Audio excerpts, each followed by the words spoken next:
Testing 1 2 3. Testing 1 2 3. This is Radio Free Mormon on the air, broadcasting behind enemy lines. Tonight's episode: Letter from Birmingham Jail. Today's date is January 16th, 2023. It is designated as the day on which we commemorate Martin Luther King Jr.'s birthday and the man himself. Of course, it was Martin Luther King Jr. who wrote Letter from Birmingham Jail back in April of 1963. In honor of the occasion, I want to tell you about the experience I had the first time I read this letter from Birmingham Jail by Dr. Martin Luther King Jr. And after I tell you that experience, I want to read that letter for you and for me on this important day. I have read this letter from Birmingham Jail once in my life before today, and that was 40 years ago. I was just back from my mission. I was studying at the University of Texas at Austin as an undergraduate. I was pursuing a Bachelor of Arts degree, and as part of that, I had to take a number of English classes. Now, back when I was in high school, I was a member of the first advanced placement English class that was offered during my senior year at Sumner High School. I did okay in the class. I took the test with the rest of the class members at the end of the year, and by the test I made the advanced placement test, and I scored a solid 5, much to my surprise and that of my classmates. The point being that because I got such a good score on my AP English class, I was able to CLEP out of a number of English classes in college. Well, there was about a 4-year lag between graduating from high school in 78 and starting college in 1982, largely because I joined the church right after I graduated from high school, then had to wait till I was 19 to serve a 2-year mission. All of this happened before I began attending college. The problem was that I lost track of what classes could be CLEPed out of because of my AP score and which could not, which led to the strange situation that 3 weeks from the end of a semester back in the early 1980s when I was in college, 3 weeks from the end of a semester of a class that I thought that I had CLEPed out of completely, I found out, much to my dismay, that I actually had to take the final examination in this class, and that in order to do that, I had to read the approximately 20 to 30 literary pieces that were required in order to take this final examination. In the normal course of things, a student would have had the entire semester to read all these 20 to 30 literary pieces, but because I got confused, I had 3 weeks to do the same thing. Needless to say, every spare moment that I had was spent reading these pieces in order to be ready for the test. Now, the end of the story is that I was able to read all of these pieces, I was able to take the test, and I was able to pass the class. But that isn't the important part of the story for me. The important part of the story is that among the pieces that I had to read in order to get ready for this test was the letter from Birmingham Jail. I had never heard of this letter prior to this. I had, however, heard of Martin Luther King Jr., and I had learned everything I needed to know about Martin Luther King Jr. from a book written by Ezra Taft Benson. The book was titled They Lie in Wait to Deceive, and it was a collection of speeches and addresses given by Ezra Taft Benson throughout his career. For those of you who don't know, Ezra Taft Benson was an apostle in the Church of Jesus Christ of Latter-day Saints. He was sustained by me and the rest of the membership as a prophet, seer, and revelator. Ezra Taft Benson was also a staunch conservative. In fact, many people would consider him a fringe conservative as he was a member of the John Birch Society. And Ezra Taft Benson's opinion of Martin Luther King Jr. was extremely negative, as you might imagine. Well, because I'm reading the words of a man that I believe is a prophet of God, I also believe that his opinions about anything, including Martin Luther King Jr., are correct and given from God. So I already knew going into this exercise that Martin Luther King Jr. was not a good person, that at best he was a dupe of the Communist Party, and that the activism in which he engaged was contrary to the will of God. Nevertheless, his letter from a Birmingham jail was on my reading list. I had to read it. I wanted to get through it as quickly as possible. I knew I was not going to enjoy it. I knew I was not going to be impressed by it. I actually felt distaste that I was required to read this, which is why I was so surprised when I read this 6-page letter that I was not only impressed by it, not only was I moved by it, but I felt the Spirit, i.e., the Holy Ghost, bear witness to me, as I was reading it, that the words were inspired of God. This was the last thing that I expected to happen as I read the letter from Birmingham jail. I had no idea what to do with this experience. Why was it that the same spirit that bore witness to me that the Book of Mormon was true was bearing witness to me that the letter from Birmingham jail was true as well? This is one of those experiences that did not fit within my paradigm as a faithful member of the LDS Church. I mean, it's not exactly the kind of thing you bear your testimony about in sacrament meeting. So I took this experience, I tucked it away because it did not fit within my worldview, and I said nothing about the experience to anyone. But it was an experience I have never forgotten, and I wanted to share it with you today. And not only did I want to share with you the experience I had reading this letter from Birmingham jail, I also, in honor of the occasion, want to read the letter itself. I read it once before in my life. That was 40 years ago. Today is the second time I will be reading this letter. It is a letter that is so important to me. I will never forget it. And I think it's a letter that's so important to the world that it should never be forgotten. In April of 1963, Dr. Martin Luther King Jr. was imprisoned in the Birmingham City Jail. Dr. King was imprisoned as a result of his participation in the Birmingham campaign. Of course, this was in Birmingham, Alabama. The Birmingham campaign was an American movement organized in early 1963 by the Southern Christian Leadership Conference to bring attention to the integration efforts of African Americans in Birmingham, Alabama. Here I'm reading from the Wikipedia article on Birmingham campaign. The campaign was led by Martin Luther King Jr., among others. It involved nonviolent direct action, which culminated in widely publicized confrontations between young black students and white civic authorities, and eventually led the municipal government to change the city's discrimination laws. In the early 1960s, Birmingham was one of the most racially divided cities in the United States. Black citizens faced legal and economic disparities and violent retribution when they attempted to draw attention to their problems. Protests in Birmingham began with a boycott meant to pressure business leaders to open employment to people of all races and end segregation in public facilities, restaurants, schools, and stores. When local business and government leaders resisted the boycott, the Southern Christian Leadership Conference agreed to assist, and they began a series of sit-ins and marches intended to provoke mass arrests.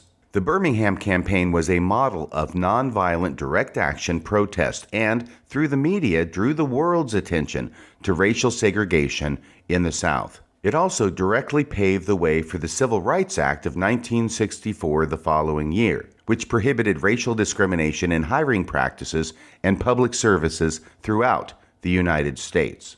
As a result of these actions, many people were arrested, including Dr. King himself. This is how he found himself in Birmingham jail in April of 1963. On April 16th, Dr. King wrote in longhand the letter which follows. It was his response to a public statement of concern and caution issued by 8 white religious leaders of the South. And this is the letter Dr. King wrote in response.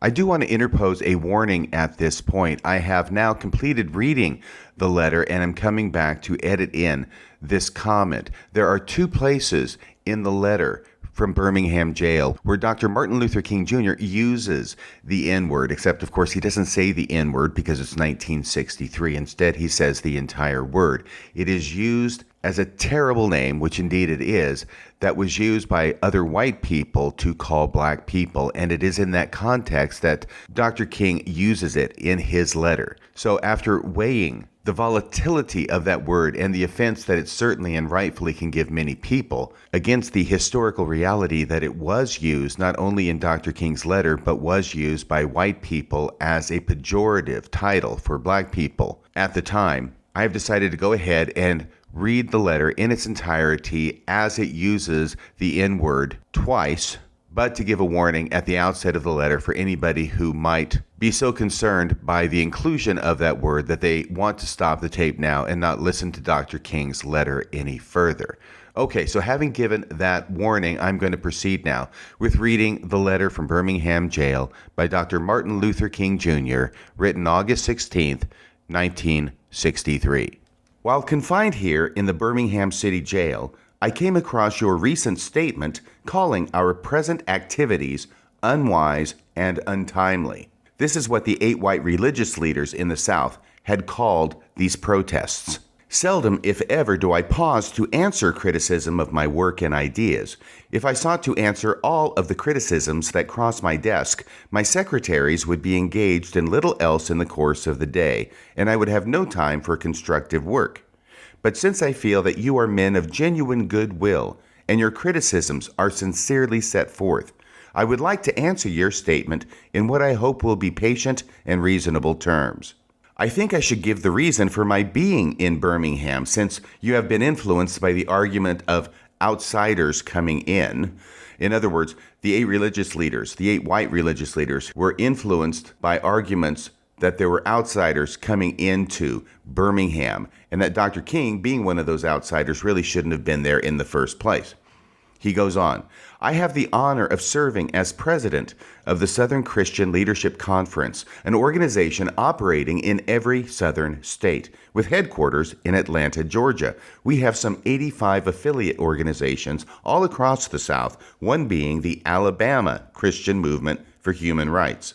Whenever necessary and possible, we share staff, educational, and financial resources with our affiliates. Several months ago, our local affiliate here in Birmingham invited us to be on call to engage in a nonviolent direct action program if such were deemed necessary. We readily consented, and when the hour came, we lived up to our promises. So I am here, along with several members of my staff, because we were invited here. I am here because I have basic organizational ties here. Beyond this, I am in Birmingham because injustice is here. Just as the 8th century prophets left their little villages and carried their "Thus saith the Lord" far beyond the boundaries of their hometowns, and just as the Apostle Paul left his little village of Tarsus and carried the gospel of Jesus Christ to practically every hamlet and city of the Greco-Roman world, I too am compelled to carry the gospel of freedom beyond my particular hometown. Like Paul, I must constantly respond to the Macedonian call for aid. Moreover, I am cognizant of the interrelatedness of all communities and states.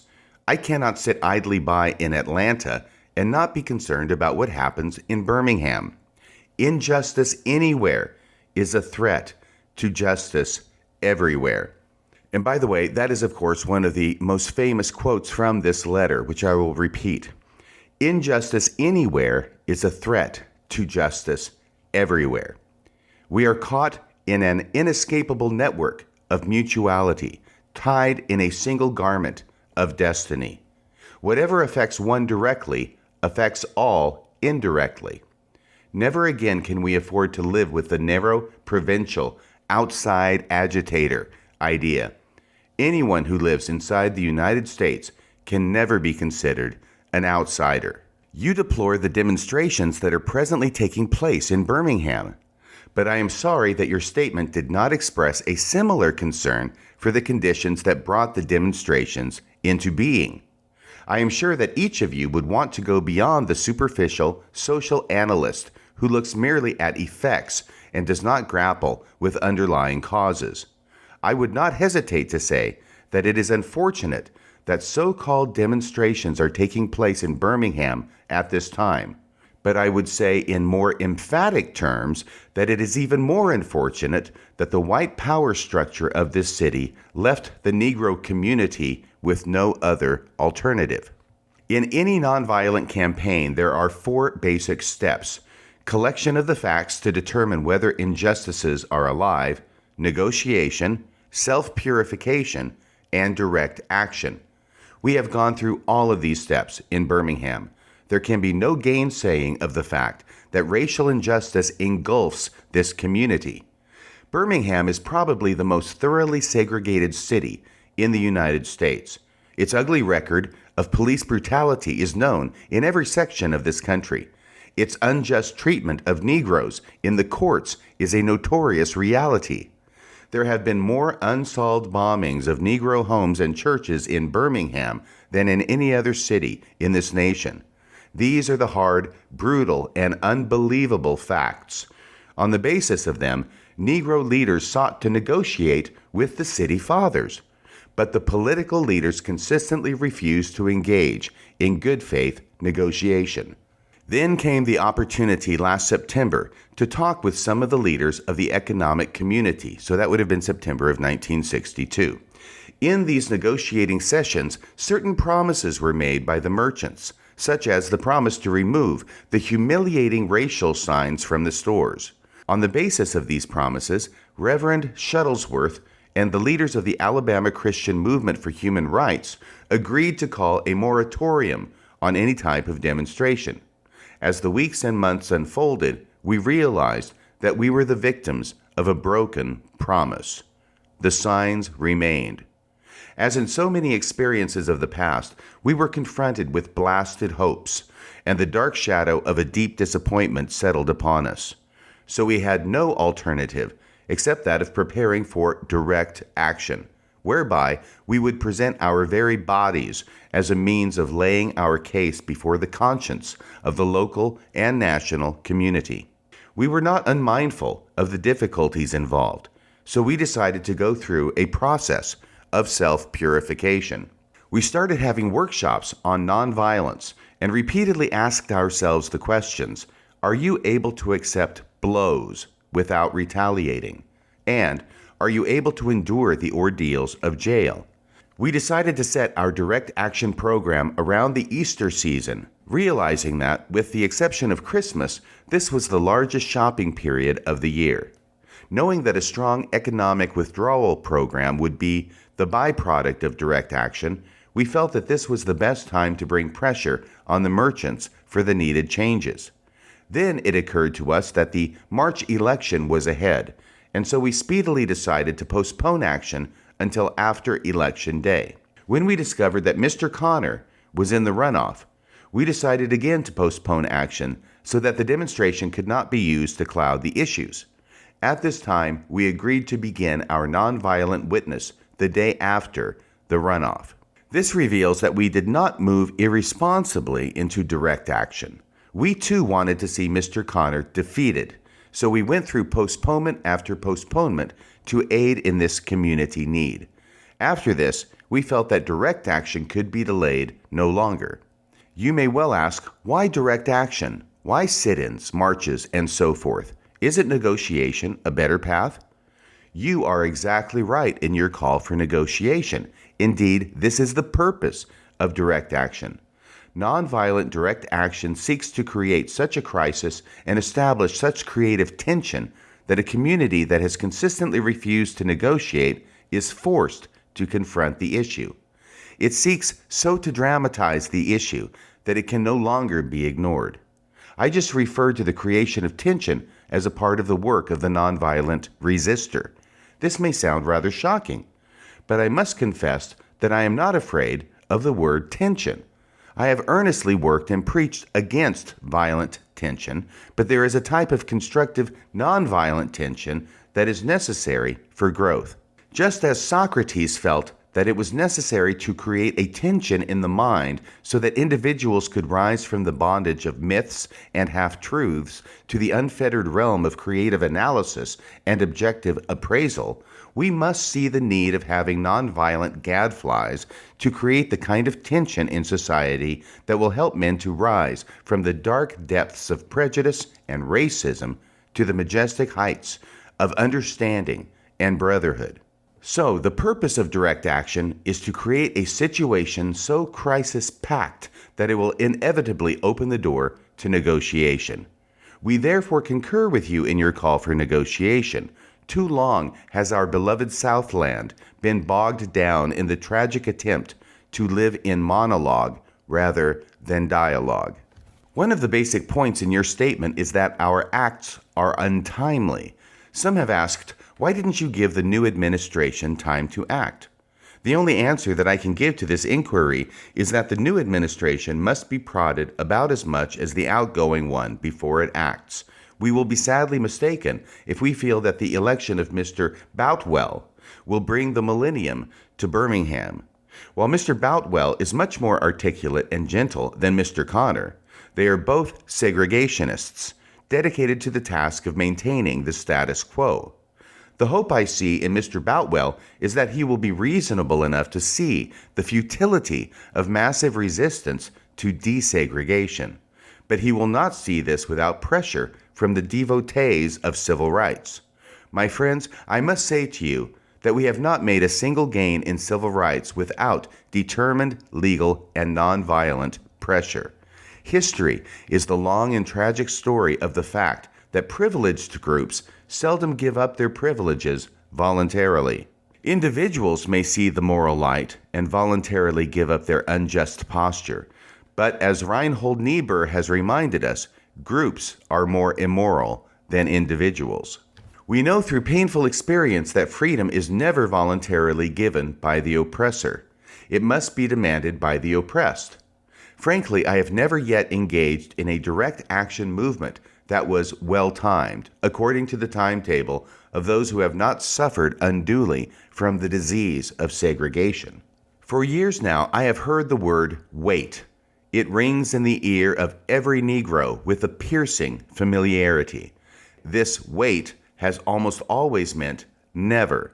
It has been a tranquilizing thalidomide, relieving the emotional stress for a moment, only to give birth to an ill-formed infant of frustration.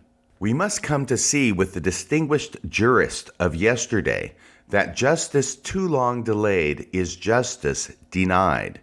We have waited for more than 340 years for our God-given and constitutional rights. The nations of Asia and Africa are moving with jet-like speed toward the goal of political independence, and we still creep at horse and buggy pace toward the gaining of a cup of coffee at a lunch counter. I guess it is easy for those who have never felt the stinging darts of segregation to say, wait.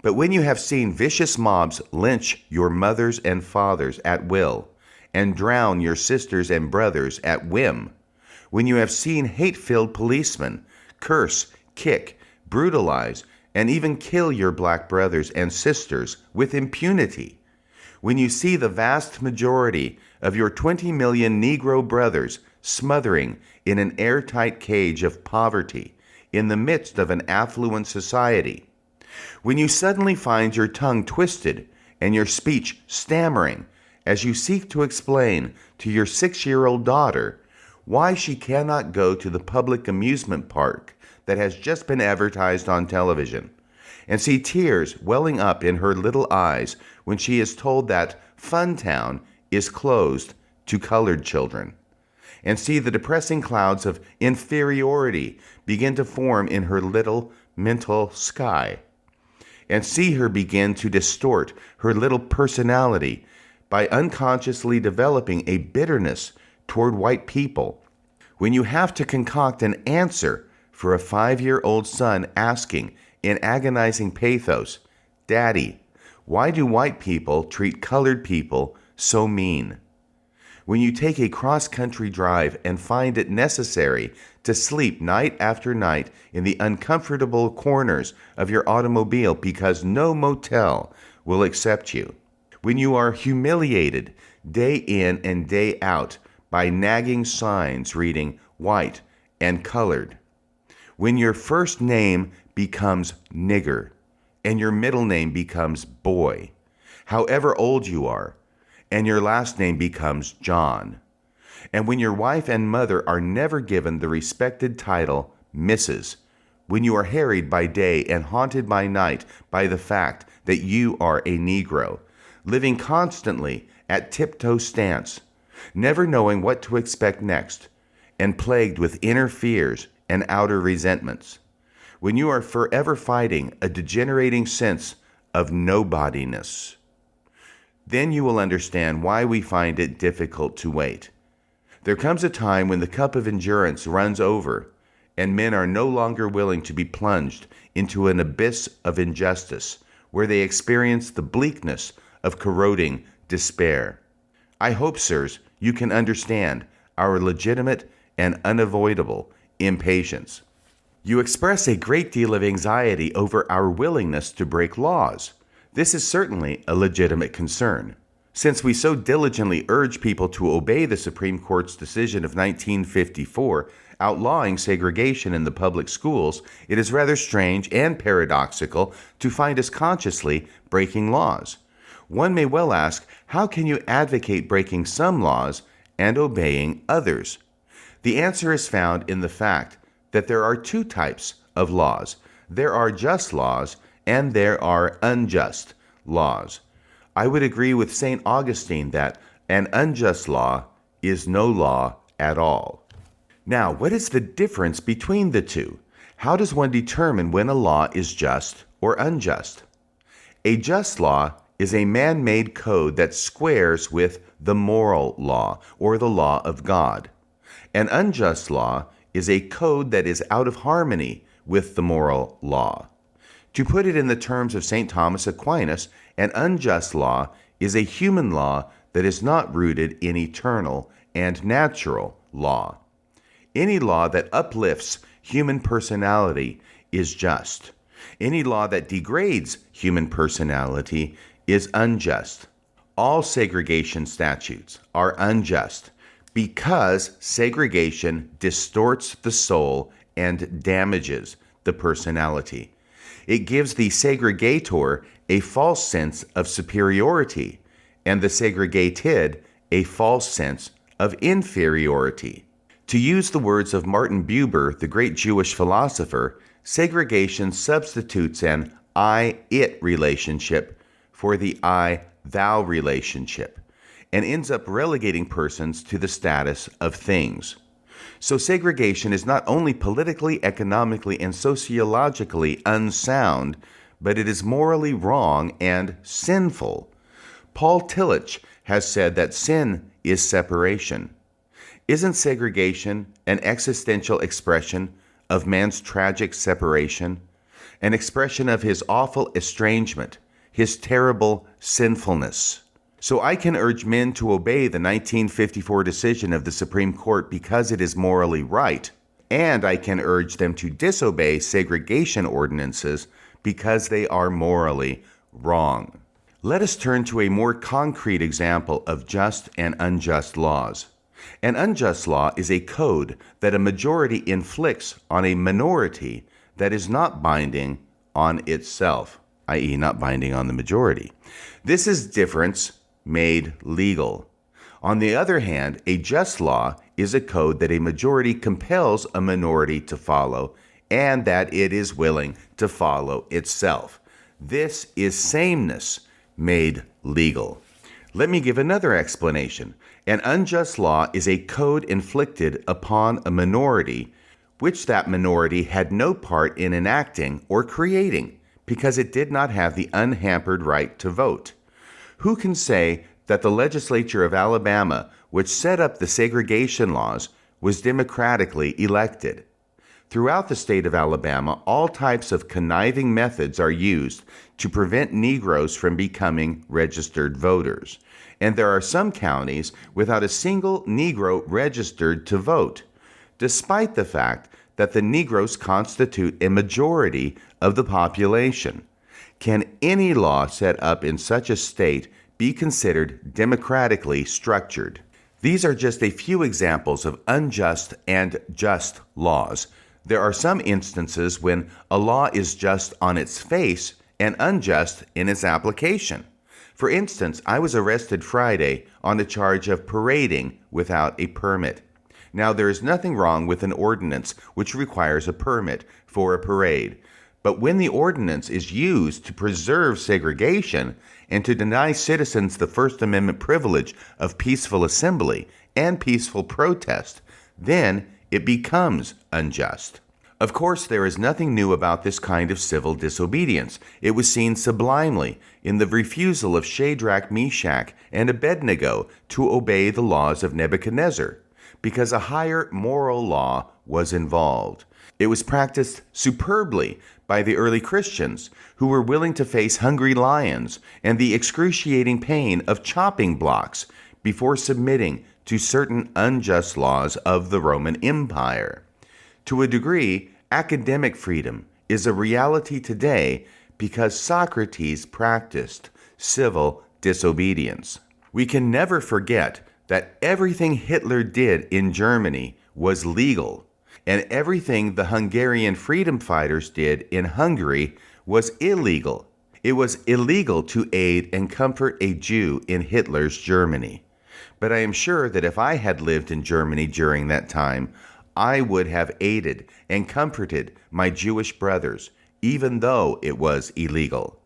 If I lived in a communist country today where certain principles dear to the Christian faith are suppressed, I believe I would openly advocate disobeying these anti-religious laws. I must make two honest confessions to you, my Christian and Jewish brothers. First, I must confess that over the last few years I have been gravely disappointed with the white moderate.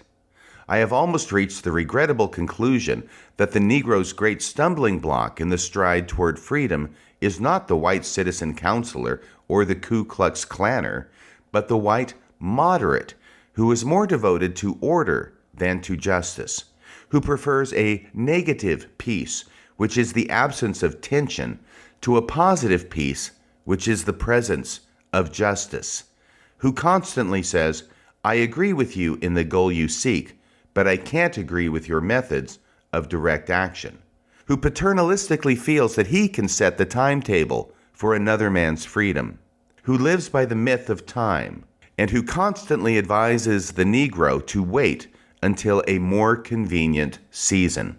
Shallow understanding from people of good will is more frustrating than absolute misunderstanding from people of ill will.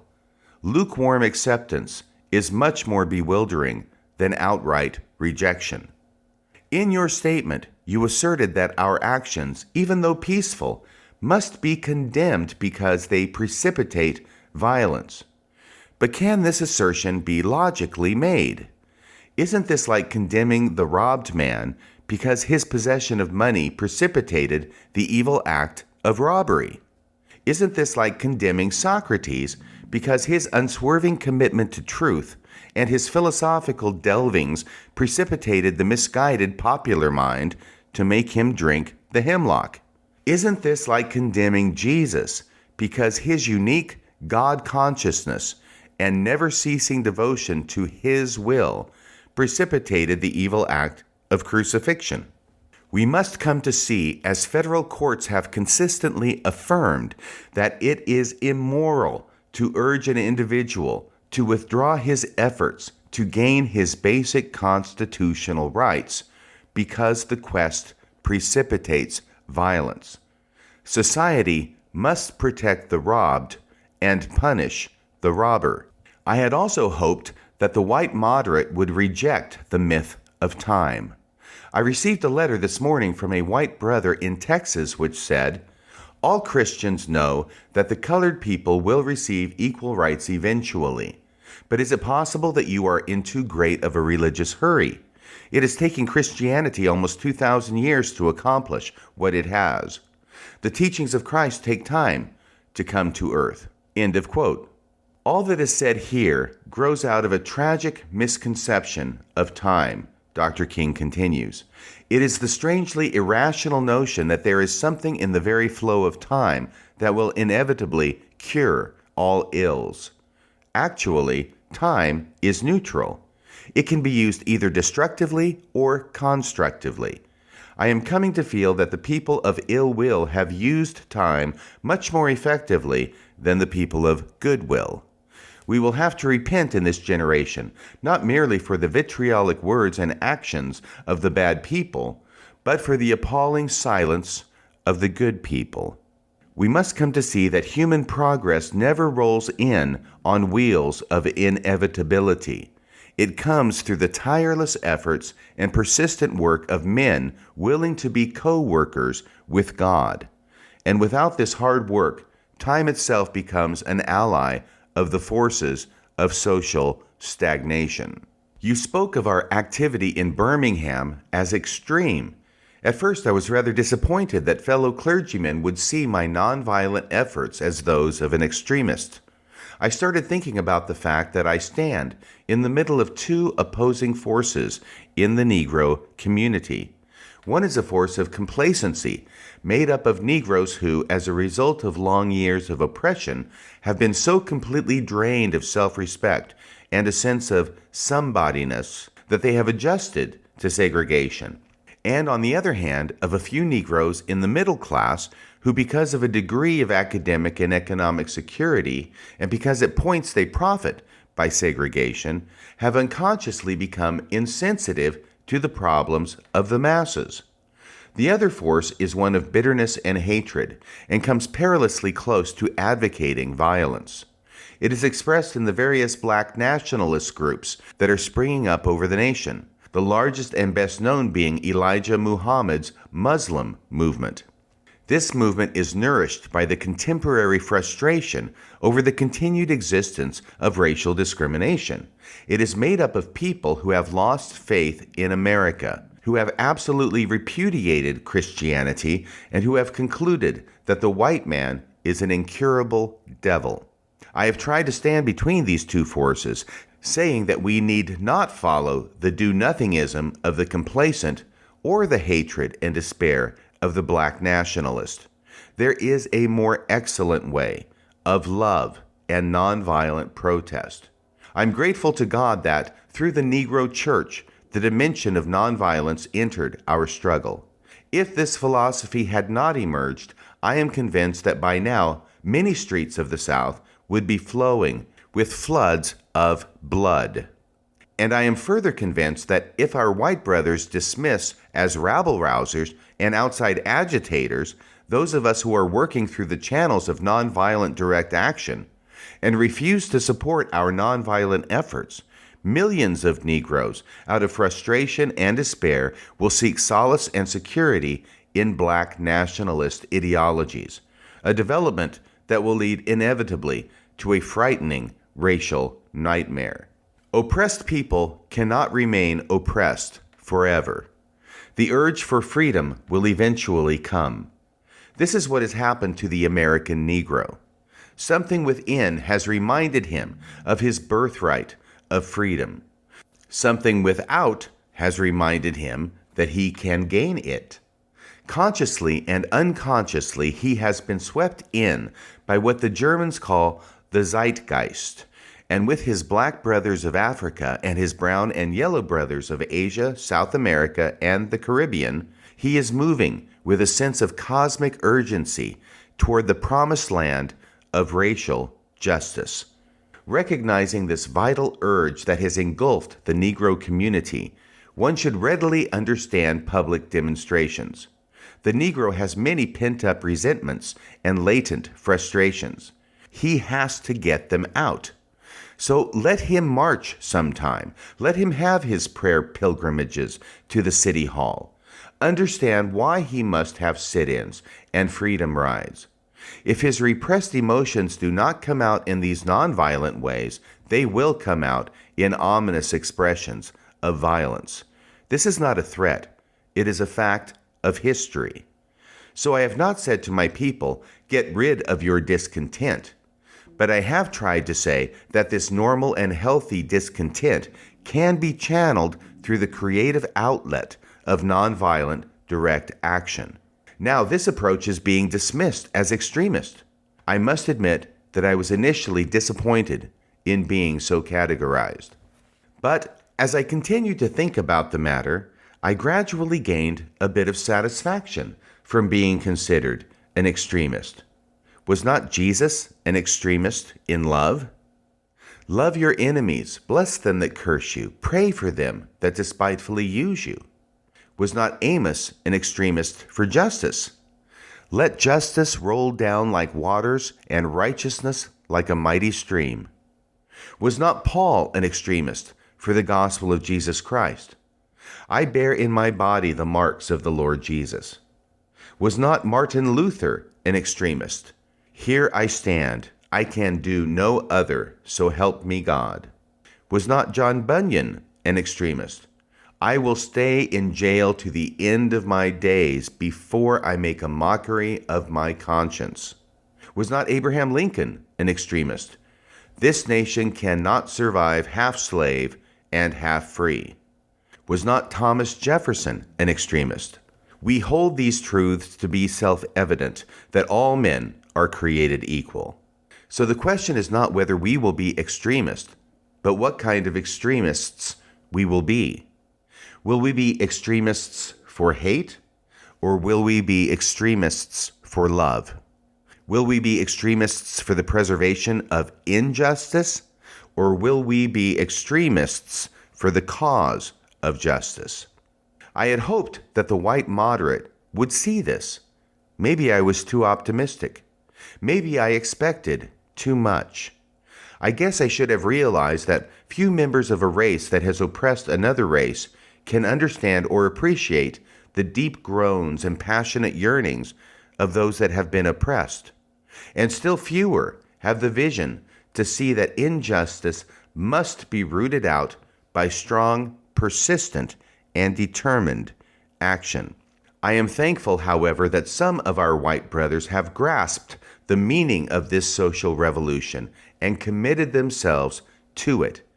They are still all too small in quantity, but they are big in quality. Some, like Ralph McGill, Lillian Smith, Harry Golden, and James Dabbs, have written about our struggle in eloquent, prophetic, and understanding terms.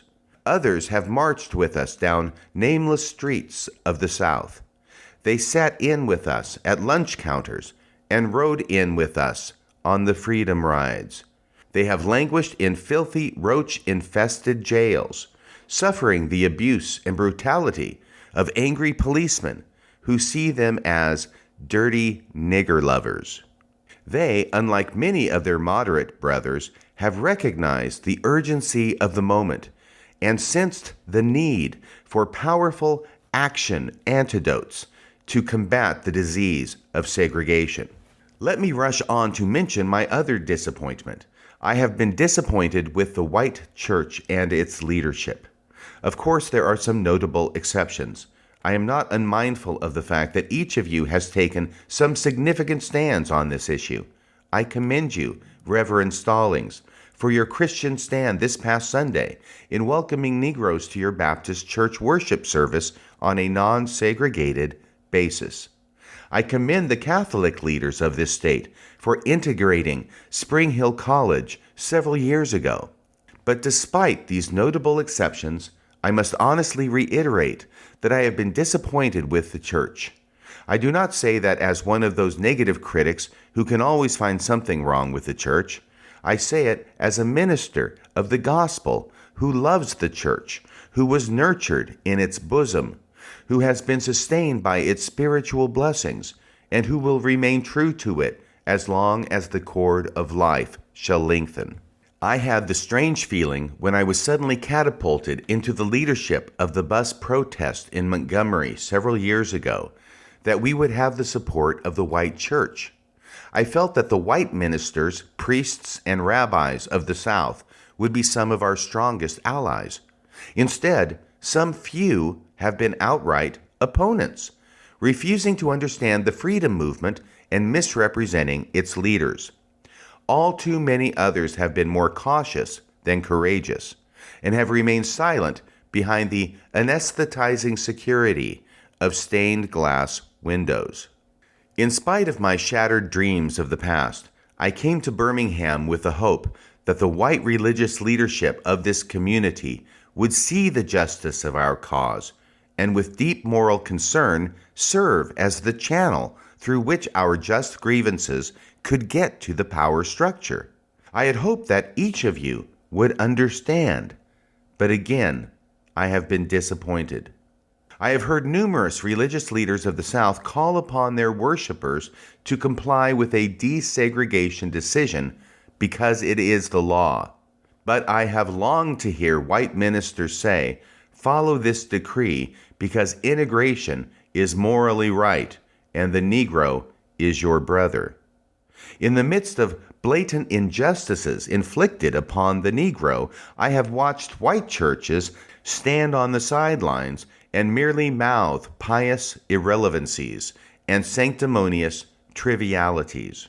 In the midst of a mighty struggle to rid our nation of racial and economic injustice, I have heard so many ministers say, those are social issues which the gospel has nothing to do with.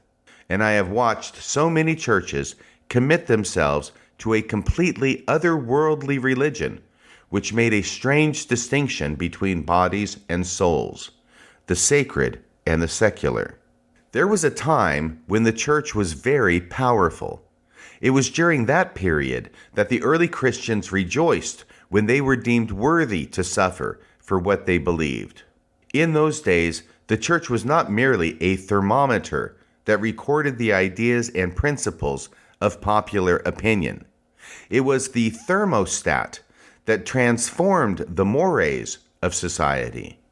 Wherever the early Christians entered a town, the power structure got disturbed, and immediately sought to convict them for being disturbers of the peace and outside agitators.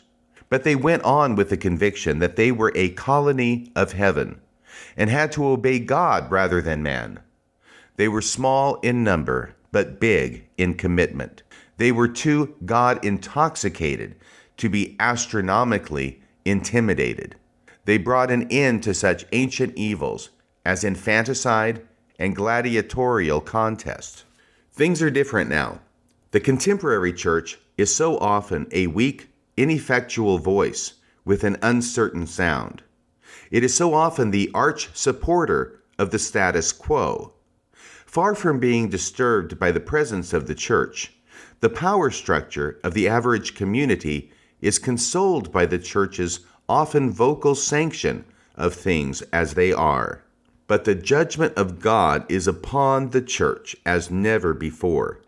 If the church of today does not recapture the sacrificial spirit of the early church, it will lose its authentic ring, forfeit the loyalty of millions, and be dismissed as an irrelevant social club with no meaning for the 20th century. I meet young people every day whose disappointment with the church has risen to outright disgust. I hope the church as a whole will meet the challenge of this decisive hour.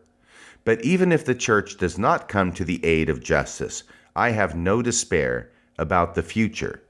I have no fear about the outcome of our struggle in Birmingham, even if our motives are presently misunderstood.